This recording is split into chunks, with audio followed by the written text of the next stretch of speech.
This is the coronavirus killer. In this video, you will know the one thing that's going to protect us all from the coronavirus.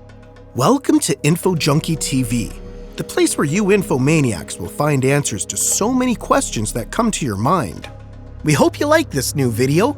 Remember that our aim is to always satisfy your curiosity, and that's why we are here.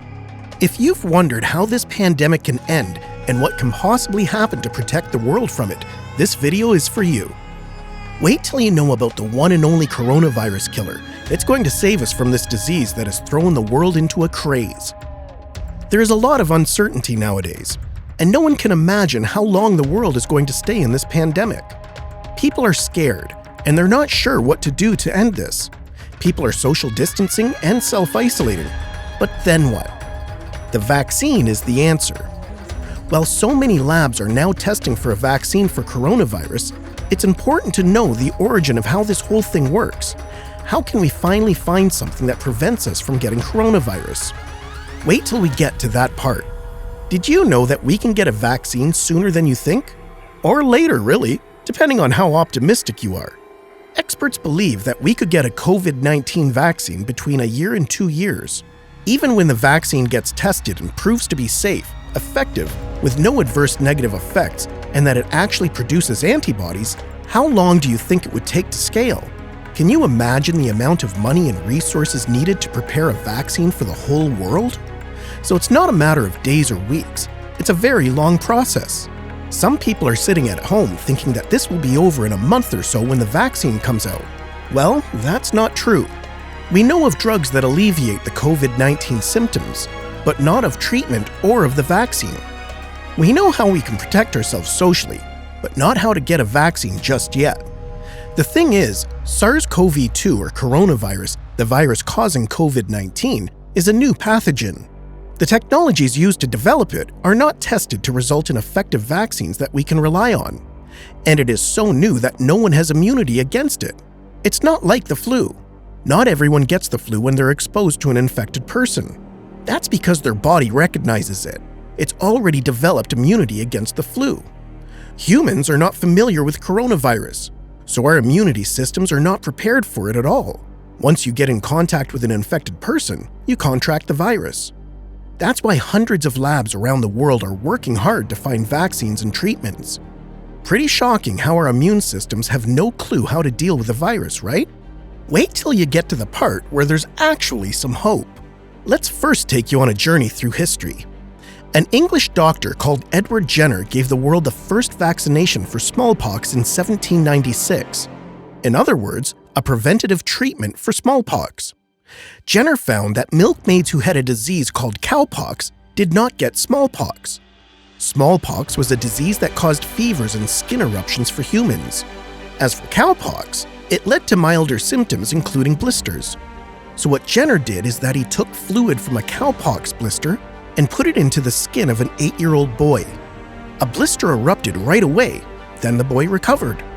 A month and a half later, Jenner did the same thing again, and the boy did not contract any disease. This is how the first vaccine for smallpox was born, and doctors followed the technique, which saved millions of people from so many deadly diseases like polio, measles, typhus, and hepatitis B. How can we explain that? What exactly happens inside the body that protects humans from contracting diseases after getting vaccinated? When you get infected with a virus, it takes hold of the body's cells and gives orders to make copies of the DNA of the virus. Then, the immunity system is alerted and so many immune cells start rushing to save the body. It's a frenzy. When the body regains control, it means that special cells were created to fight the disease, but also to store information about the virus. So the body is smart enough to think long-term. It could have just fought the disease and won the battle, but instead, it learns from the lesson. It turns into a spy on that virus, so it can recognize it when it tries to attack again. So next time, the immunity system is immediately prepared to fight the virus and protect the body. In some cases, the body can't regain control and the immunity system is unable to fight against the virus anymore. That's why if people have a weak immunity system or they have other health problems, the body might not survive. So how does that relate to the vaccine? The reason why the body can be prepared for disease can only be related to the immunity system. What the vaccine does is that it actually trains the immune system. It gives it information about the virus and offers it like a trial version to be prepared when the real thing happens. This is called preventative treatment. It's as if you were treating the body before you even contract the virus.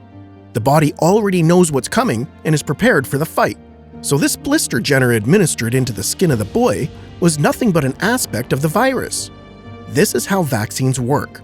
What happens when a vaccine goes into the body? The body treats this aspect of a virus as the real thing. So remember how the immunity system stores information about a virus that attacks it? It does it with a vaccine too.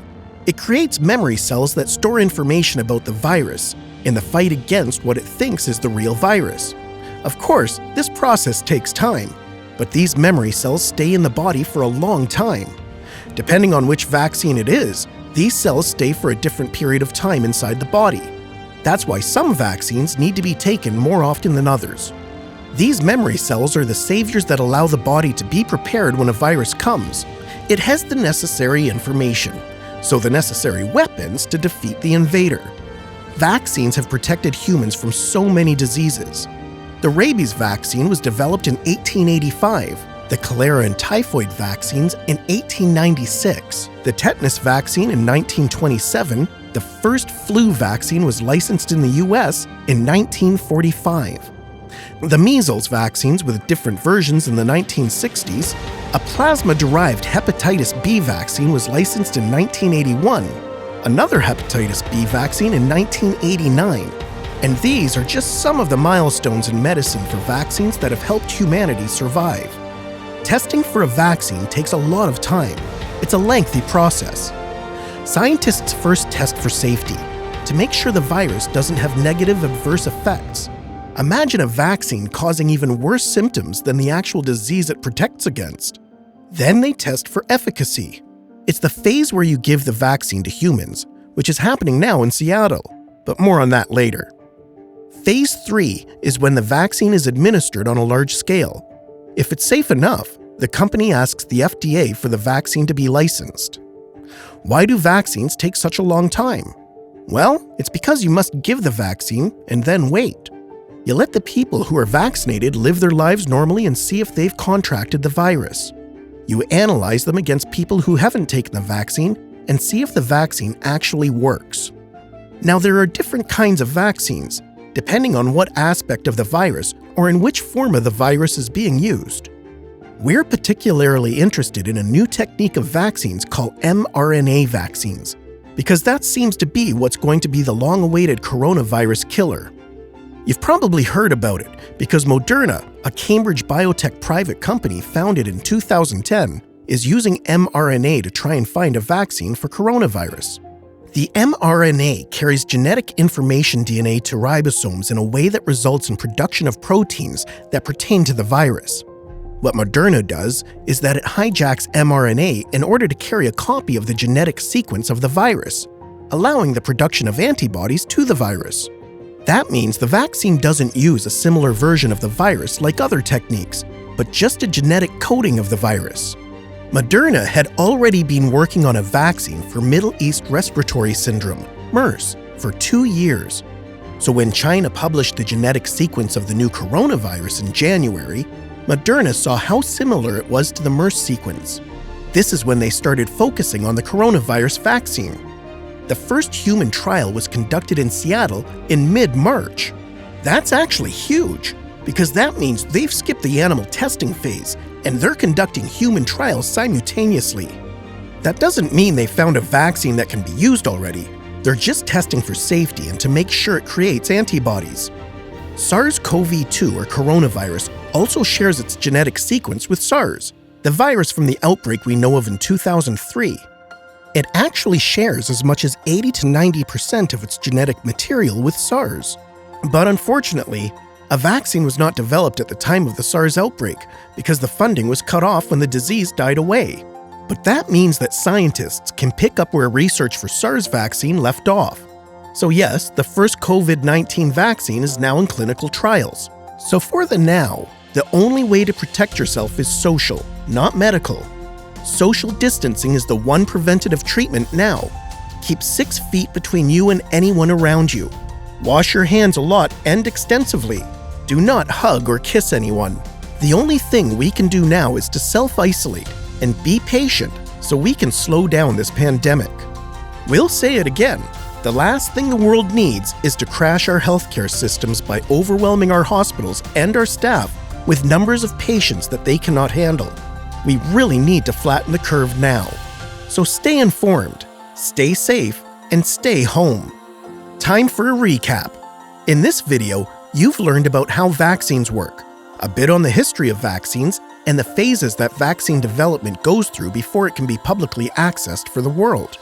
You've learned about the new COVID-19 vaccine that's being tested by Moderna and the time that's required before we can receive the vaccine on a global scale. That's all for today, Infomaniacs. If you liked our video, please subscribe to our channel, InfoJunkie TV, and make sure to turn on the notification bell. And don't forget to leave a comment. Share with us what you think of the time it will take for the vaccine to come out. Are you one of the people on the bright side who think we can have a vaccine in 8 months? Or are you part of a more conservative group who think it will take more than 2 years? Leave a comment and tell us what you think. Thank you for watching, Infomaniacs, and we'll see you real soon.